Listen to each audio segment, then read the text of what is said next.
Zhongnanhai's decline is on the horizon. Analysis: the coming chaos in the post-Xi era. Hangzhou South Railway Station near Stampede, multiple people fall and crush. Residents purchasing power declines. Chinese department stores face wave of closures. Mainland cross-industry entrepreneurs don't fantasize about a Chinese economic recovery.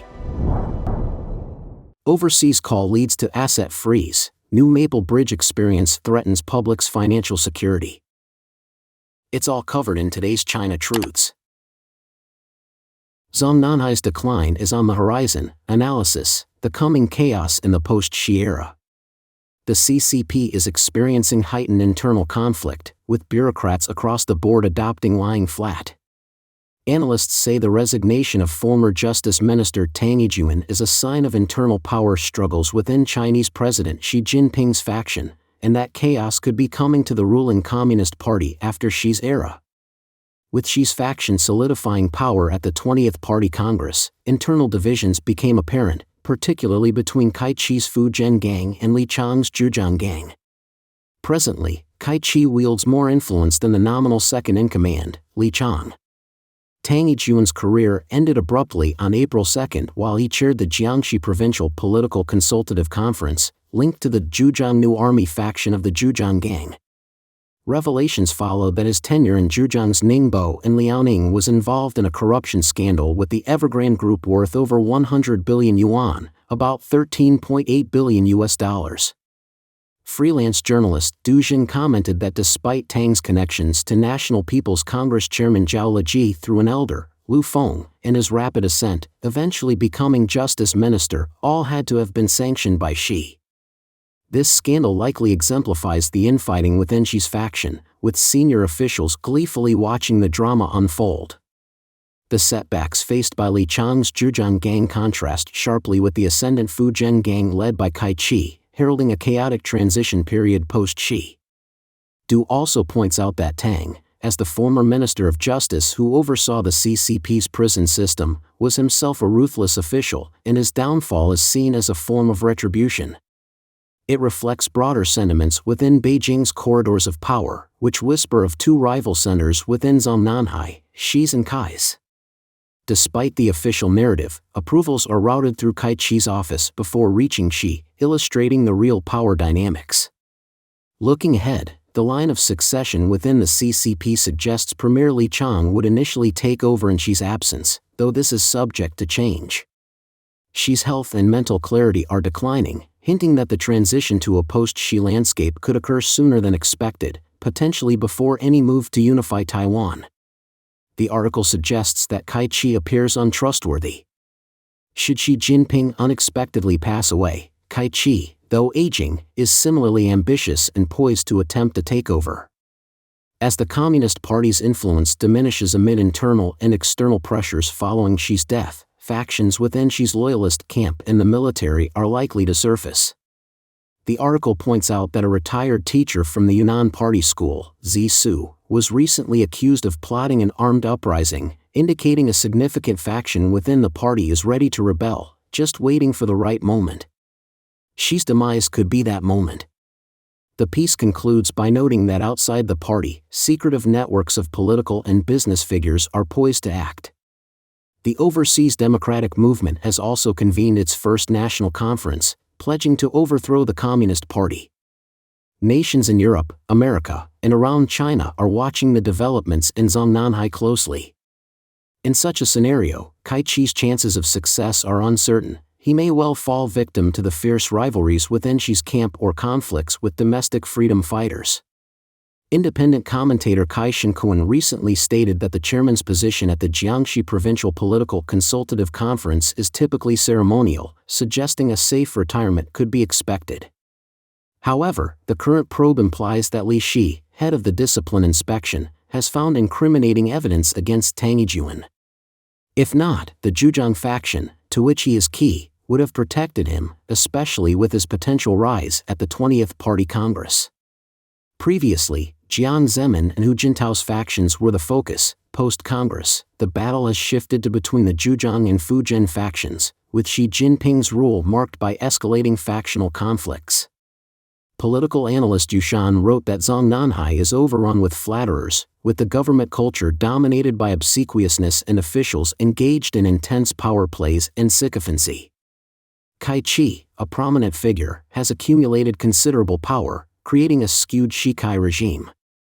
Yu adds that amid societal and bureaucratic turmoil, the subtle power struggles within Zhongnanhai reflect Xi's growing paranoia. With the Communist Party's decline imminent, the symbolic red walls of Zhongnanhai are set to fall, starting with the party's core and extending to the entire governance system. Quietly, a profound shift in Zhongnanhai is emerging. Hangzhou South Railway Station near Stampede, multiple people fall and crush.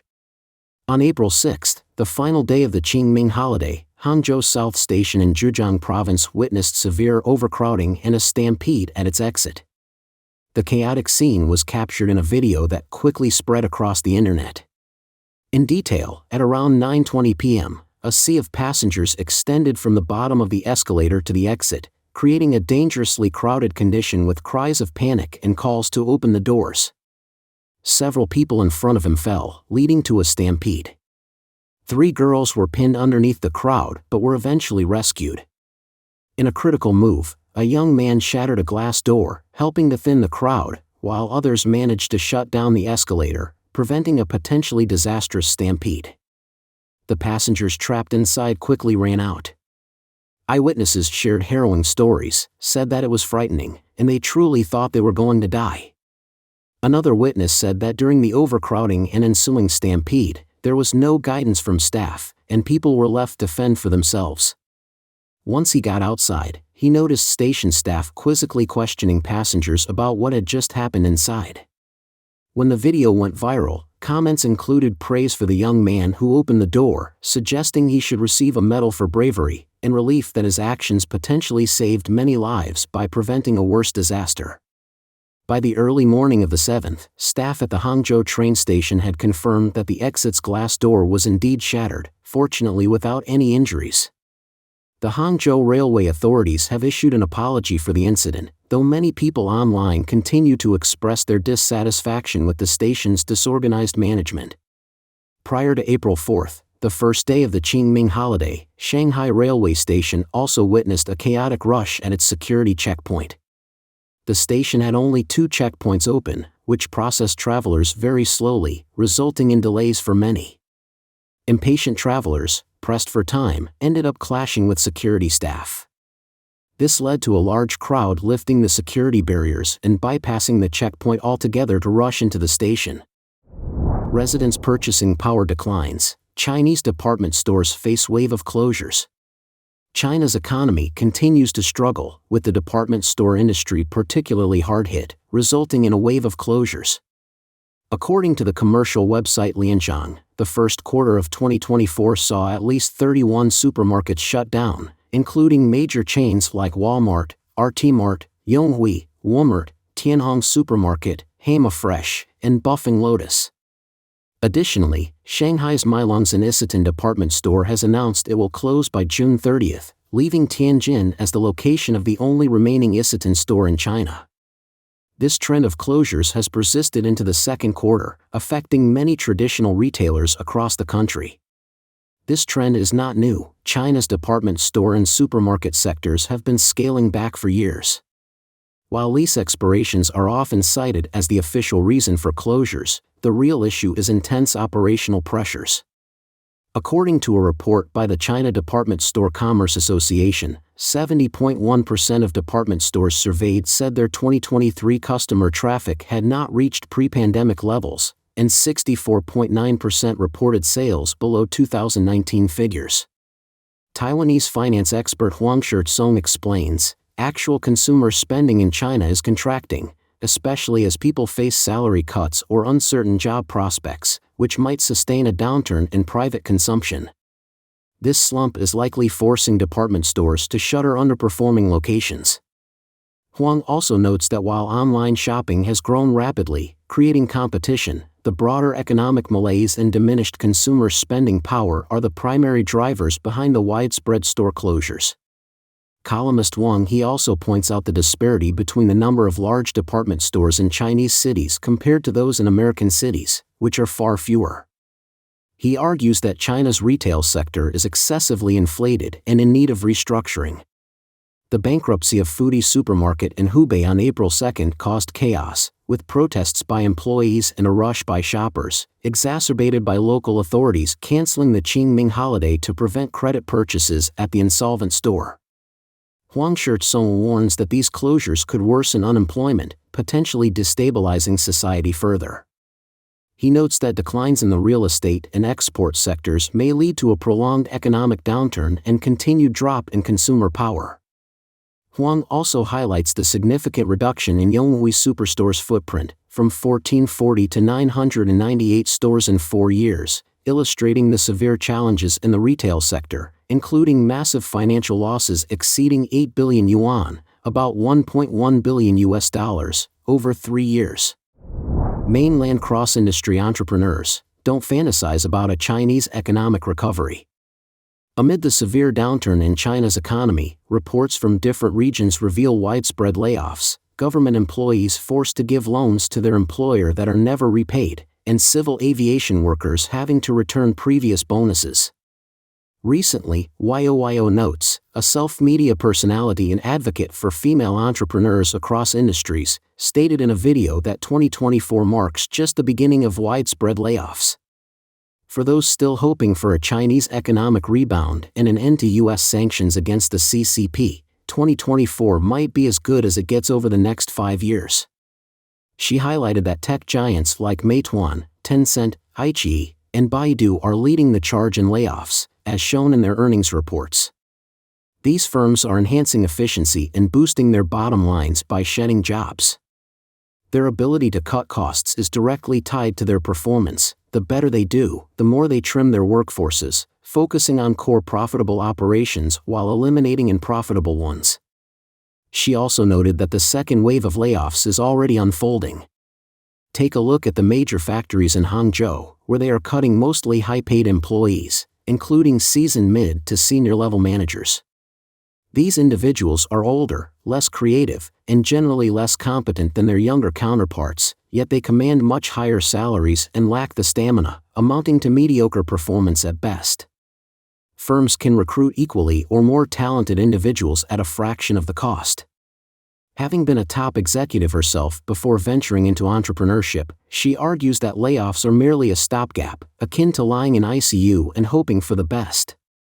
Without fresh capital, she foresees a bleak future where companies could collapse under financial strain, potentially failing to meet even their payroll obligations. Overseas call leads to asset freeze. New Maple Bridge experience threatens public's financial security. On April 6, a man from Ningbo, Zhejiang Province, revealed that his conversation with United Overseas Bank (UOB) in Singapore, he missed a call from 96110 on the afternoon of the 4th, China's anti-fraud hotline, about an hour later. Shortly after, he was alerted via WeChat by a friend that the police were actively looking for him and he needed to answer his phone or the police would start contacting his other friends. He received another call from the same number, which was purportedly from the anti-fraud center at Ningbo's South Gate police station. The caller, who did not identify himself with a badge number, rudely inquired why he had not answered the phone and why he was calling the 0065 area code, even threatening to send local police to his home. The man explained that the call to Singapore was work-related and challenged the police's right to access his contacts, track his phone, and intimidate him. The officer from 96110 dismissed his concerns, claiming the scrutiny was for his own protection against phone scams, and then abruptly hung up. Later, an officer from his local police station called without providing a badge number, claiming to be an auxiliary officer tasked by the South Gate station to contact him, and then hung up. That same evening, he discovered that all his financial accounts, including Alipay, were frozen. He also reached out to the National Anti-Fraud Center, Zhejiang Public Security, Ningbo Public Security, and 2 lawyers for help in his Weibo post. The post has been removed, yet it continues to elicit a wide range of critical reactions from netizens. On Weibo, lawyer Wang Ping reflected on a similar personal experience after reading about the man from Ningbo above, who had his communications monitored and accounts frozen by the police following an overseas call. He criticized such surveillance as illegal and potentially abusive, arguing that such practices should not be arbitrary and that phone scams are exacerbated by the leakage and excessive collection of personal data by authorities. He advocated for stricter regulation of data practices, increased penalties for misuse of data, and more oversight of data handlers to address the root causes of phone scams effectively. Some skeptics questioned whether the technological interventions were genuinely aimed at protecting the public or rather at collecting vast amounts of personal data. Concerns were also raised about potential future requirements to secure financial assets in so-called safe accounts to avoid state interference, underscoring a pervasive feeling of vulnerability among citizens likened to fish in a bowl. According to a report from the RAND Corporation, an American think tank, big data has become a crucial tool for the CCP's governance.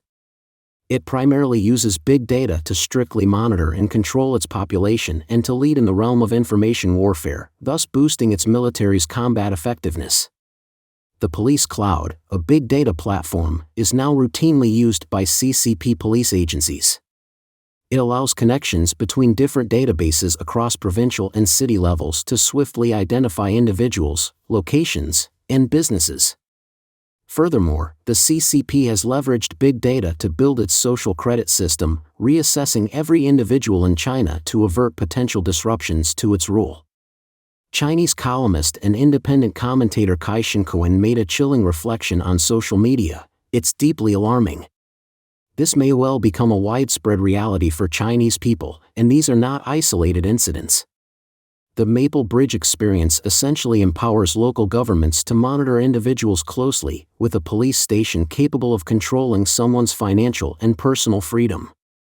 Considering the push for digital currency, this control could soon extend to every aspect of life.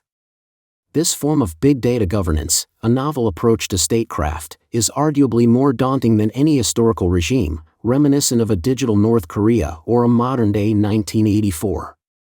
What's particularly troubling is how these actions are carried out in secrecy, without any clear oversight or legal framework to justify such practices. Maple Bridge Experience is a set of community policing principles and practices developed in the 1960s by the local police in Maple Bridge Town, Jiangsu Province, China. The experience emphasizes prevention, mass mobilization, mediation, etc. The Maple Bridge experience has been widely adopted and promoted throughout China and has become a cornerstone of the country's community policing model. It has been credited with reducing crime rates and improving public safety in many communities. Don't forget to leave a comment in the section below to share your opinions on today's topic with us. Make sure to like and subscribe to see more interesting topics from China Truths.